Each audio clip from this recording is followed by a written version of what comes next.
Iran ने missile गिराई हैं, उन्होंने बंद कर दिया अब ऑयल।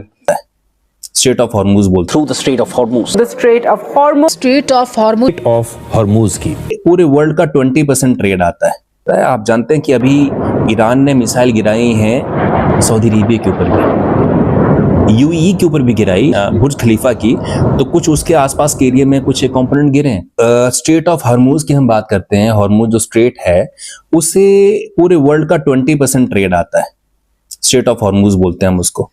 तो जो स्ट्रेट है उसको ईरान ने ब्लॉक किया और भारत को जो ऑयल है वो आता वहां से, मैक्सिमम ऑयल वहीं से आता है।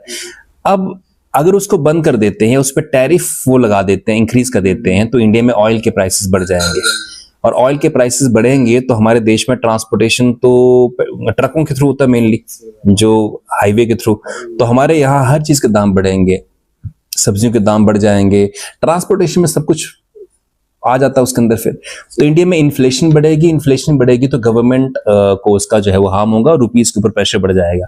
और यूएस और जो इजराइल है वो नहीं चाहते कि ईरान के पास न्यूक्लियर वेपन बने, क्योंकि एक लंबे समय तक यूएस और इंग्लैंड ने वहां से ऑयल लिया है, एनर्जी वहां से ली है यूएस ने।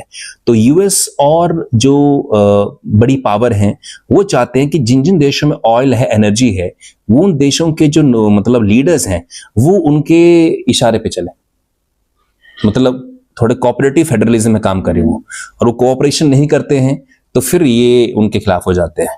तो अमेरिका जो है या अमेरिका जो है इज वेरी वेरी पावरफुल। वो चाहता है कि पूरी इकोनॉमी जो है वर्ल्ड की वो या एनर्जी है वो उसके लीडरशिप में चलें सारी चीजें, जैसे ऐसी चीजें।